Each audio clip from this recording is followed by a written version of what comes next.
All right, y'all, welcome back to the show. It's Anti-War Radio. I'm Scott Horton, and our next guest is the other Scott Horton, contributing editor of Harpers magazine and author of the blog No Comment There. You guys know the other Scott Horton. He lectures at Columbia Law School and is the co-founder of the American University in Bishkek, Kyrgyzstan, and was the chair of the New York City Bar Association's Committees on Human Rights and International Law, and does investigative journalism as well as a lot of great blogging. Welcome back to the show, Scott. How are you doing? Hey, great to be with you. Hey, listen, so I think just real quick, unless you want to spend some time on it, I don't know, I guess, it's, you decide, but I just was hoping I could get a yes or no real quick as to whether you stand by your story, the Guantanamo suicides, which has been so thoroughly attacked since winning the National Magazine Award recently. Oh, absolutely. Not only do we fully stand by it, but I expect that there's going to be a further installment coming out on this by about the beginning of next year. Well, it's a complicated story, and I've tried to spend, as much time as I can looking at some of the criticism and the assertions of, your critics, and it doesn't seem like it holds too much water, but I don't know if, I'm as much of an expert on it as you and so everybody's got to try to play Matlock the best they can, right? Yeah, well, the essence of what they're saying, of course, is that you should believe the Pentagon, and how completely ridiculous it is to believe the first-hand accounts of the guards who were on duty that evening. Who would believe them when we have official, non-sourced statements from the Pentagon saying the opposite? Well, but there's about to be, I think there's going to be considerably more information coming out about this shortly that is going to further bolster the article and what was reported. Yeah. Well, I mean, and that part of their argument is absolutely ridiculous. I'd basically just forgotten it. I was thinking that I read some criticism about, that road leads to all over the place and what have you. I read on one of these blogs, and then Dwight Sullivan wrote that, and in fact, if you look, you'll see that other soldiers at Guantanamo wrote into him when he wrote that, saying, "You're just wrong." Yeah, that's what I was going to say. The report about the roads is section in the discussion there was actually, I'm from there. I spent a few years there, and here's how it really is. I think that your criticism's off base. That's right. I mean, you just have to look at the map. I mean, he was simply wrong. I think he misread the article, and he takes a wrong turn on the road. So, yeah. And I wonder whether that's an innocent mistake, frankly. Yeah. Well, and I'm glad you're standing by it. I can't wait to see more information. I'll definitely recommend to people, too. I have to assume it's still online, your interview where your Sergeant Hickman, your primary source out of your 6 named soldiers, I think, 5 or 6, joined you on this Australian radio program. Could you tell us the name of that so people can find it? It's ABC. Oh, it's ABC Radio there. That's right, Australian Broadcasting Corporation, and I think it's called Four Continents program. Yeah. So again, and we were both interviewed. The article is the Guantanamo suicides, and Hickman and Horton and ABC Radio. You should be able to find that online somewhere. That's good stuff. Anyway, so there's so much in the torture and illegalities department I want to discuss with you today. I'm not sure where to begin, but maybe we could go from here to General Petraeus saying that maybe we do need to torture people after all, when I thought he'd taken an opposite stance. And I bring this up now, hopefully, because you can give us a comment we can dispense with and get to the real news here from your blog. Well, he did. I mean, he issued statements when he was a military commander saying quite the opposite. So this came as something of a surprise. But on the other hand, we know that the historical dividing line has been between the uniformed military and the CIA. And, of course, he was being interviewed to take over the CIA. And we know that senior people at the CIA do not want to be bound by the Geneva rules or anything like them. And I think that's the rationale for the statement he made. Mm.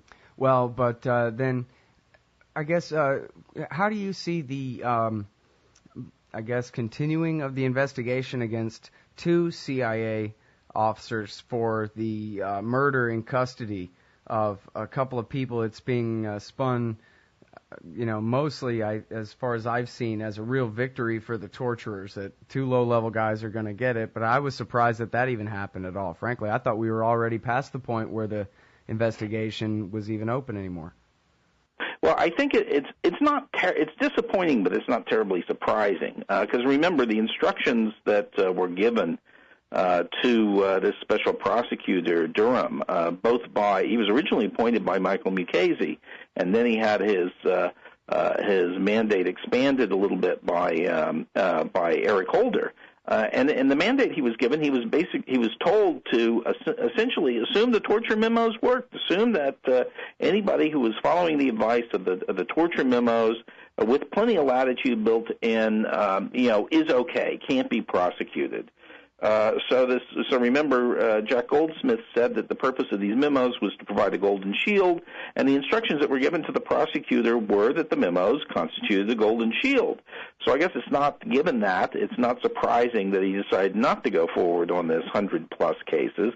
On the other hand, it's also true that homicides are a different matter, and when the CIA Inspector General says the homicide merits a criminal investigation, it's pretty much to be expected that there's going to be one. I mean, we're still not at the point of knowing that there is going to be an indictment and a prosecution on those other two cases. Not quite there yet.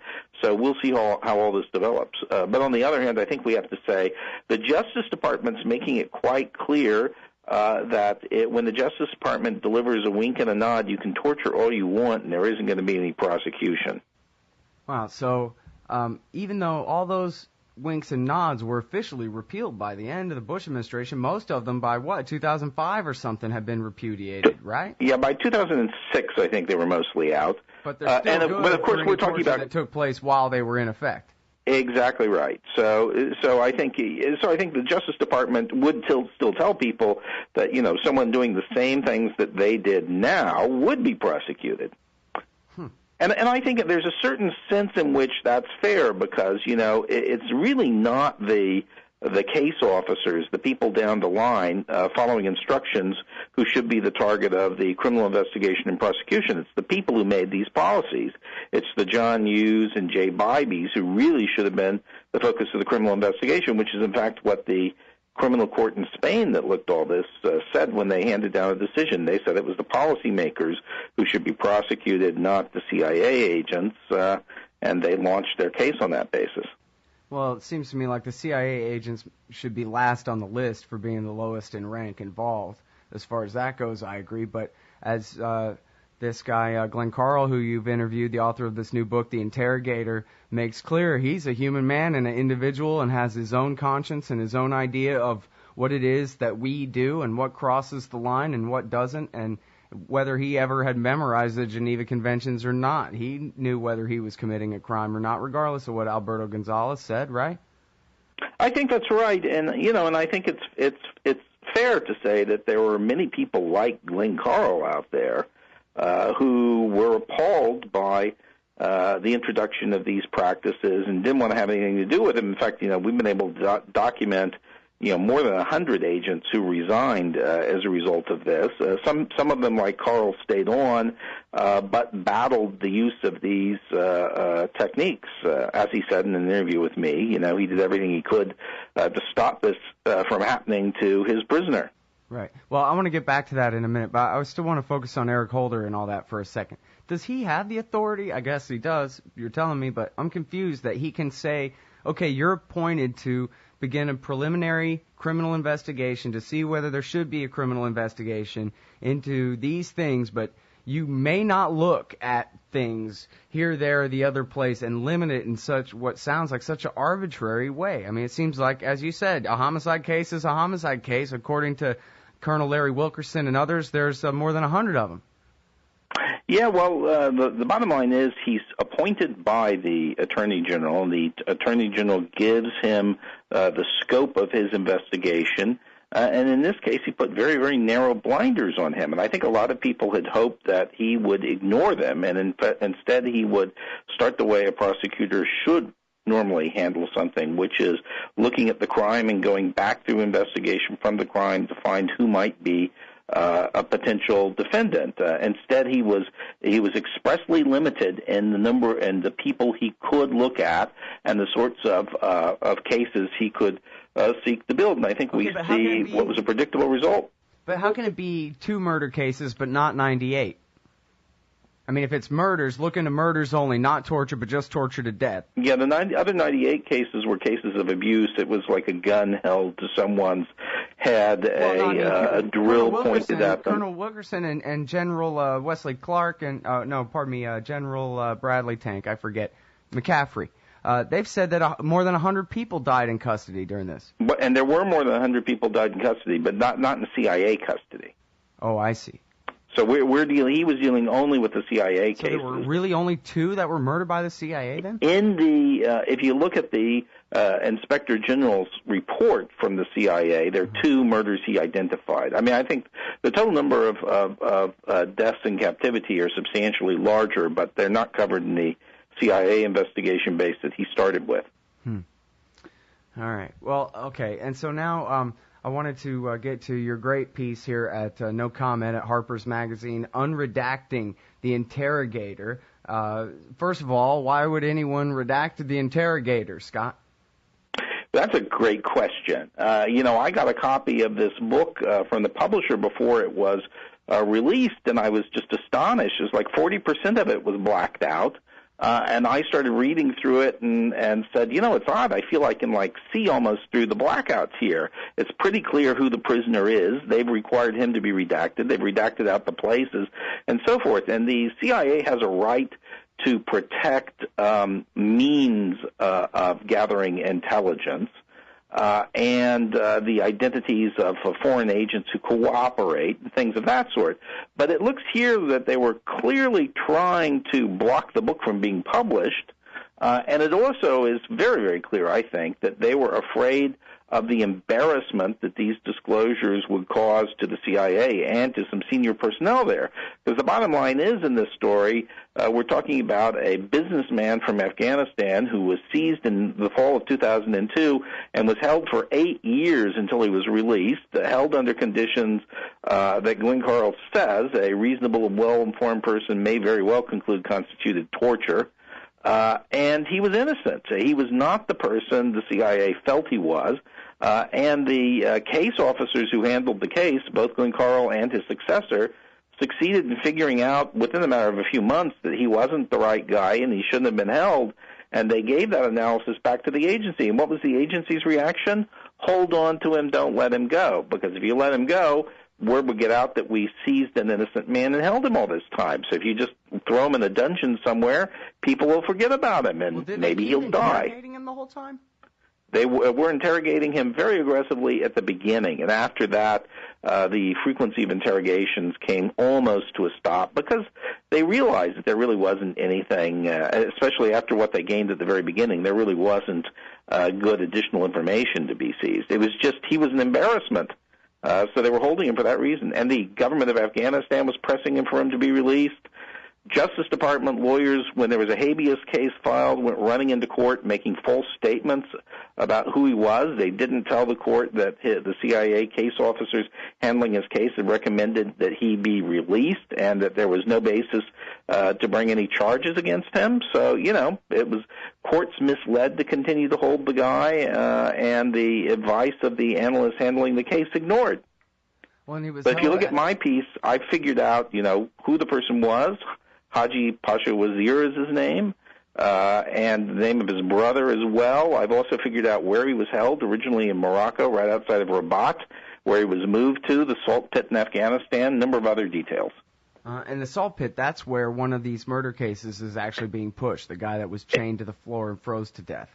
Exactly right. The salt pit is the name of an American jail in Afghanistan. That itself is amazing to me. It's an abandoned brick factory, just north of Kabul. Mm-hmm.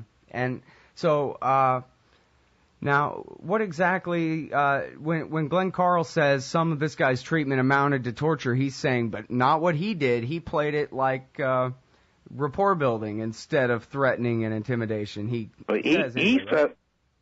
says when the harsh stuff was used, he didn't get any information, that there was just resentment. That basically rapport building is the technique he used, that it was effective, and that he intervened repeatedly trying to stop people from using the harsh stuff because that cut off the flow of information. And this is a witness who was cooperating, was providing good information, was providing information that was honest, but he was not saying, I'm Osama bin Laden's banker, which was not true, but it was what the CIA wanted to hear. And do I have it right that the information that Glenn Carle and the other CIA officers had determined that this guy was not who they thought he was, he only knew so much and was basically innocent of what they thought originally, et cetera, was withheld from the federal court during his habeas corpus hearing? That's right. In fact, Glenn describes in near the end of his book, one of his last sessions, he wrote up his final cable with his conclusions. He says it was pretty bitter, saying that there was really no reason to hold this guy, and it was contrary to American values to have done it. And he says he discovered subsequently that cable was never sent and was never put in the files.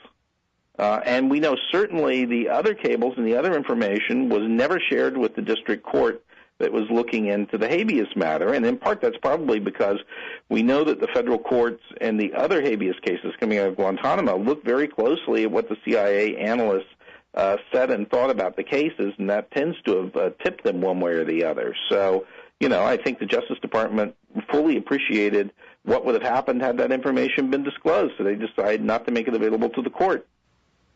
Amazing. And, it's funny that the worst that they ever fear out all this classification is to avoid embarrassment. That's like the common conventional wisdom, even, the term embarrassment used in that context. It's never accountability. I think you have to say As here, we talked about at the beginning, accountability is never a factor whatsoever. Embarrassment is the worst they ever have to suffer for these things.